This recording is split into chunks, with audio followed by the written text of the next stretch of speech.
नमस्कार, आर्या न्यूज देख रहे हैं आप। मैं हूं आपके साथ पल्लवी सिंह। उत्तर प्रदेश की बड़ी खबरों की ओर रुख करेंगे।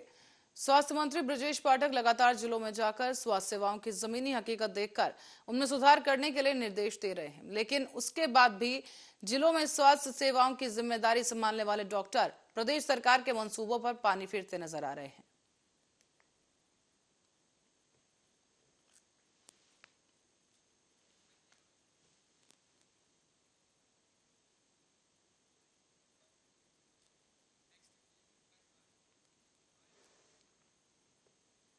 भारतीय टीम के पूर्व कप्तान विराट कोहली इन दिनों क्रिकेट से दूर अपने परिवार के साथ छुट्टियां बिता रहे हैं। कोहली अपनी पत्नी अनुष्का शर्मा के साथ वृंदावन पहुंचे। यहां से कोहली और अनुष्का के कुछ फोटोज और वीडियो भी सामने आए हैं। बता दें आपको कि विराट कोहली ने अपने इन छुट्टियों को पूरी तरीके से प्राइवेट ही रखा है। वो इस बार सिर्फ धार्मिक यात्रा पर हैं और उन्होंने हर तरह से मीडिया से दूरी बनाई है। विराट कोहली और अनुष्का शर्मा अपनी इस यात्रा के दौरान बाबा नीम करौली के आश्रम भी पहुंचे।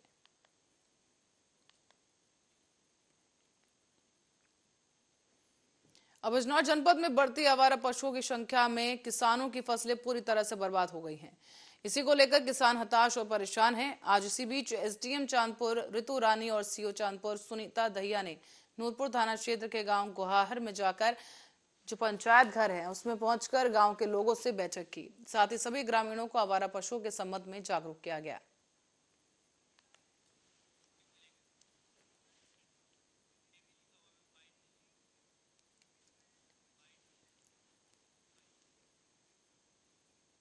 और गोरखनाथ मंदिर में लगने वाले विश्व प्रसिद्ध खिचड़ी के मेले में सुरक्षा के साथ बाकी अन्य व्यवस्थाओं का जायजा लेने के लिए प्रदेश के मुख्य सचिव दुर्गा शंकर मिश्रा और पुलिस महानिदेशक टीएस चौहान अपने अधिकारियों के साथ लाव लश्कर के साथ पहुंचे।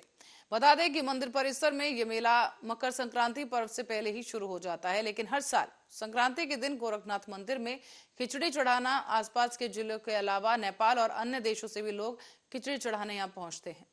इनकी जनसंख्या की बात की जाए तो संख्या 2 से 2.5 लाख तक होती है और ऐसे में सुरक्षा और व्यवस्था में कोई कोर कसर न रह जाए और आने वाले श्रद्धालुओं को हर प्रकार की सुविधा मंदिर परिसर में मिले, उसकी निगरानी करने के लिए दोनों उच्चाधिकारी दिन में ही वहां पहुंचकर जहां गोरखनाथ मंदिर पहुंचे और भ्रमण कर स्थितियों का जायजा लिया। 18 फरवरी है तब तक चलता है, तो आपको हर सैटरडे संडे को यहाँ पे काफी बड़ी संख्या में लोग आते हैं। मंगलवार के दिन यहाँ पे काफी बड़ी संख्या में लोग आते हैं और 13, 14, 15 को तो बड़ी संख्या में काफी कम। वो कहते हैं 2.5 लाख मैं सोचता हूँ इस साल और जितनी ज्यादा सुविधा बढ़ेगी उतनी ज्यादा पब्लिक को उतनी ज्यादा लोग पहुंचेंगे यहाँ पे। अब आप यहाँ देख रहे हैं इतने सारे झूले वगैरह की व्यवस्था है, यहाँ पे इतनी सारी दुकानें वगैरह की व्यवस्था है कि लोग आते हैं और आकर के जो चाहे गाँव से आते हैं और केवल गोरखपुर के नहीं आसपास के इलाके से बहुत सारे लोग आते हैं। तो जो लोग आए वहाँ पे उनको एक अच्छा माहौल मिले, अच्छा उनको अच्छी से व्यवस्था मिले। अब यहाँ पे शौचालय की व्यवस्था है, साफ सफाई की व्यवस्था है, यहाँ पे पीने के पानी की व्यवस्था है। यहाँ पे लोगों को कतार में रह करके उनको एक सुरक्षित तरीके से अपना उनको जो बाबा गोरखनाथ जी का उनको दर्शन करने के लिए दर्शन करने की भी अच्छी से व्यवस्था होनी चाहिए। और सबसे बड़ी अच्छी बात है कि उनको जब जाए चाहे महिला हो पुरुष हो उनको अगर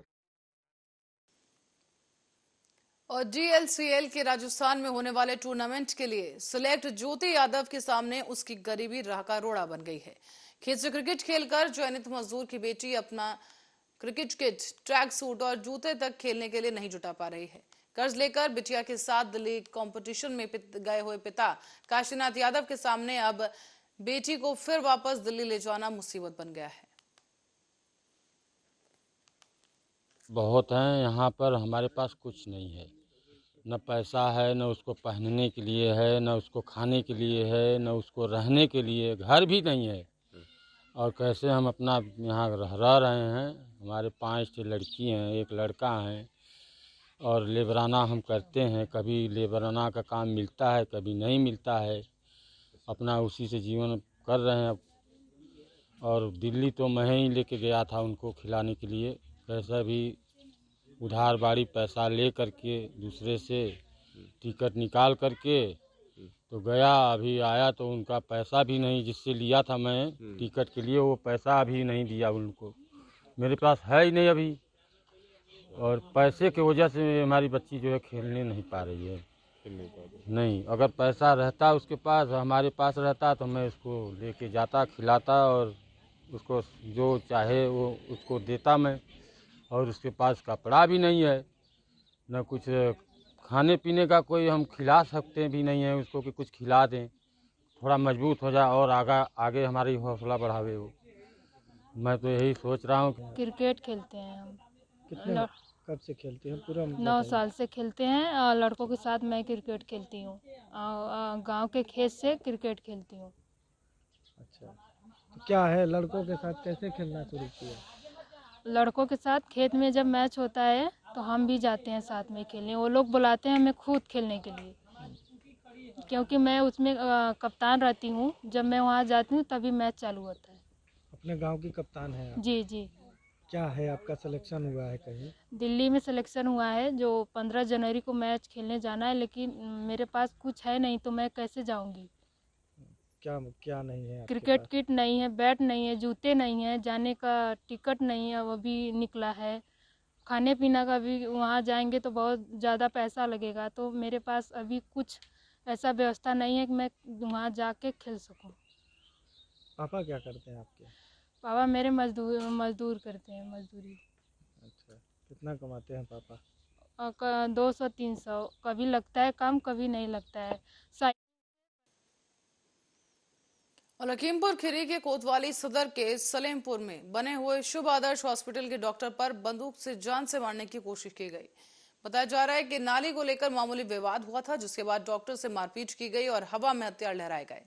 पुलिस ने अब आरोपी रवि पांडे के ऊपर दर्ज की एफआईआर, लेकिन अभी तक गिरफ्तारी नहीं की गई है। क्या मामला था? ये सर हॉस्पिटल के पड़ोस में जो है नाली है, इसको लेके विवाद था। उसके बाद जो है इन्होंने एक दिन पहले हमसे जो है आर्टिकल मांगा था, विज्ञापन मांगा था, जिसके लिए हमने जो है मना कर दिया था। उसके बाद इन्होंने हमारे हॉस्पिटल की बहुत ज़्यादा मतलब न्यूज़ वगैरह जो है वो भी गलत बेस पे छापी। उसके बाद इन्होंने मुझे 3 तारीख को बाहर बुलाया, लगभग 3 बजे के आसपास। बुलाने के बाद में ये 2-3 लोग आए। 2-3 लोग आने के बाद हमारे साथ हाथापाई करने। और रायबरेली से खबर है, जहां बता दें कि एक तरफ पुलिस लापरवाही दिखा रही है तो दूसरी तरफ लापरवाह पुलिस से चोर बेखौफ हो गए हैं। दरअसल मामला है डलमऊ कोतवाली क्षेत्र के अंतर्गत मुराईबाग रेलवे क्रॉसिंग के पास का, जहां पर एक होटल में एक छात्रा जो कॉलेज से वापस घर की तरफ जा रही थी, तभी होटल के सामने साइकिल खड़ी करके जब वो नाश्ता करने लगी और इसी दौरान घात लगाए बैठे बेखौफ चोरों ने छात्रा की साइकिल पर हाथ साफ कर दिया। साइकिल में रखे बैग को भी ये चोर ले गए। हालांकि पूरी घटना सीसीटीवी में कैद हुई है। कहाँ पे हैं आप? दिलदार होटल में पास चला है। अच्छा, क्या हुआ आपके साथ? साइकिल खड़ी थी, बाहर मुझे तो चोरी हो गई। साइकिल चोर आपने देखा? हाँ, चोर देखा, मुखलर बंदूक का चेहरा नहीं दिख रहा है।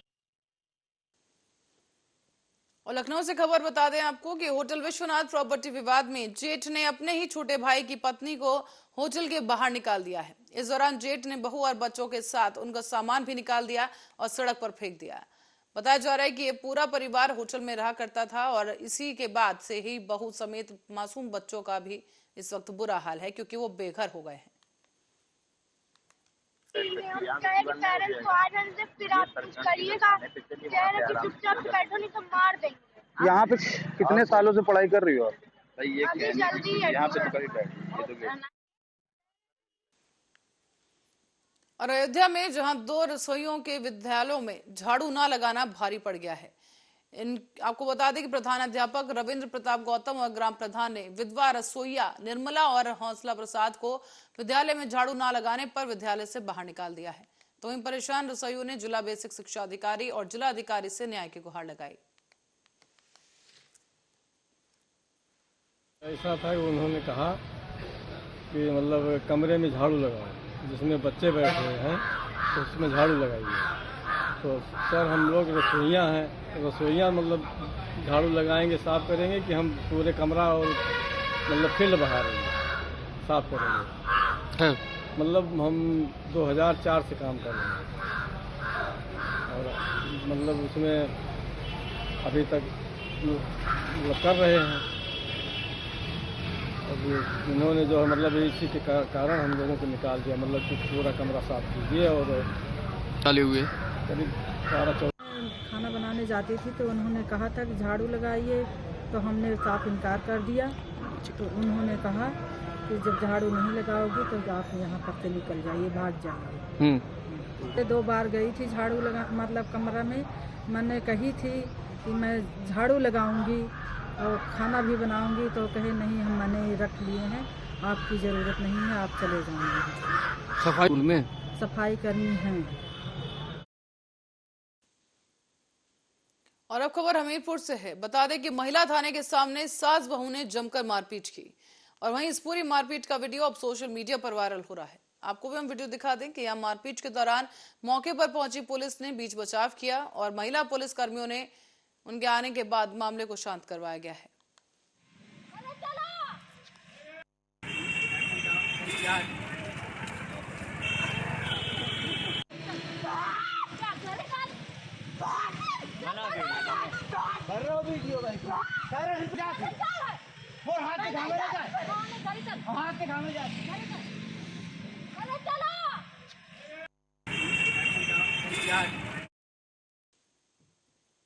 और यूपी के जनपद शाहजहांपुर सिधौली क्षेत्र में ग्राम नदुआ पर प्राइवेट कंपनी के द्वारा लगाए जा रहे सोलर प्लांट से आम रास्ता अपने कब्जे में इन लोगों ने कर लिया है और आम रास्ता बंद होने की वजह से ग्रामीणों को परेशानी हो रही है।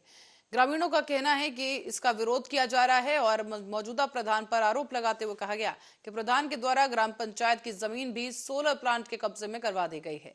इसमें प्रधान के द्वारा मोटी रकम प्लांट के मालिक से लेकर पूरा खेल खेला गया और सैकड़ों साल पुरानी आम रास्ता जो दर्जनों गांव को जोड़ता है उसे भी इस प्लांट के वजह से बंद करवा दिया गया है। अब ग्रामीण इस प्लांट को लगाने का विरोध कर रहे हैं।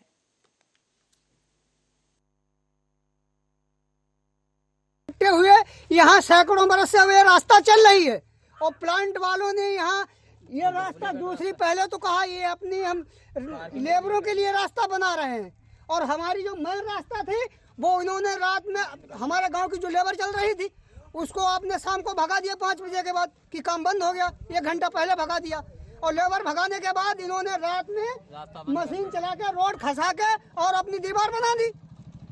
4-5 दिनों से हम लोग लगे हुए हैं लेकिन हम लोग क्योंकि ये एक भी नहीं मान रहे हैं। वो कह रहे थे वो प्रधान ने हमसे सान हमने करवा लिए, कहीं किसी से करवा लिए, कहीं किसी और किसी ने कुछ नहीं किया, जैसा फर्जी मामला है। इसमें 2-3 बार नरेगा चल चुका था। ये 4-6 गांव की रास्ता यहाँ पर थी। इन लोगों ने रात में यहाँ पे पाया गड़ा के और रास्ता बंद कर दी। अपनी पर्सनल खेत से रास्ता चलाई। पर्सनल वाली तो आदमी कभी बंद कर सकता है। जो मैं रास्ता थी वो ने रात में पाए गड़वा के गांव वालों विरोध। अब बिजनौर में घने कोहरे के चलते ठंड और शीतलहर का सितम लगातार जारी है। इसी के कारण गलन बढ़ गई है और लोग ठंड से बचने के लिए अलाव का सहारा ले रहे हैं, तो कुछ लोग ऐसे भी हैं जो अपने घरों में ही कैद हो गए। मौजूदा हालात देखते हुए जिला प्रशासन ने 7 जनवरी तक स्कूलों का अवकाश जो है घोषित कर दिया है। अब डीएम उमेश मिश्रा के आदेश पर कक्षा 1 से लेकर 8वीं तक के स्कूली बच्चों का अवकाश घोषित किया गया। साथ ही कक्षा 9 से कक्षा 12वीं तक का जो क्लासेस है उनका समय 10 बजे से 2 बजे तक कर दिया गया है, जो कि 14 जनवरी तक जारी रहेगा। और कन्नौज से खबर है, बता दें कि एक युवक का शव पेड़ से लटकता हुआ बरामद हुआ है। दरअसल युवक 4 दिन पहले अचानक घर से गायब हुआ था और इस बाद में जब युवक का शव बरामद हुआ है तो परिजनों के बीच कोहराम मच गया। हालांकि पुलिस अब मामले की जांच कर रही है।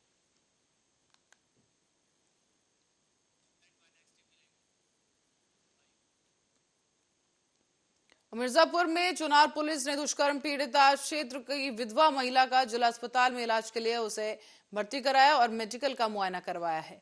गंभीर रूप से घायल इस महिला ने क्षेत्र के ही कुछ लोगों पर काम दिलाने के बहाने आगरा ले जाकर सौदा करने और सामूहिक दुष्कर्म का आरोप लगा दिया। महिला ने लापता हुए अपने इकलौते 4 साल के बेटे को वापस दिलाने की भी गुहार लगाई है। एसपी नक्सल ने बताया है कि गांव के कुछ लोगों को हिरासत में लिया गया है और बच्चे को बरामद करने के लिए टीम को आगरा भेज दिया गया। 2/1/2023 को थाना चुनार में एक महिला उपस्थित हुई। उसके द्वारा बताया गया कि चुनार के ही कुछ लोग मुझे नौकरी दिलाने और काम दिलाने के बहाने आगरा लेके गए थे। वहाँ मुझे 2-3 दिन रखा, मेरे साथ मारपीट की गई और मेरा एक छोटा बच्चा था उसे लेकर किसी दूसरे व्यक्ति को बेच दिया गया है और मुझे वहाँ से छोड़ के भाग गए। उसी की तहरीर के आधार पर एक मुकदमा पंजीकृत किया गया है। मुकदमा अपराध संख्या 6/2023 बच्चे की बरामद के लिए आगरा और अन्य जिलों को टीम भेजी गई है। कुछ लोगों के संबंध में हिरासत और गिरफ्तार किया गया है। बाकी लोगों को भी शीघ्र गिरफ्तार करके और बच्चे की बरामद करके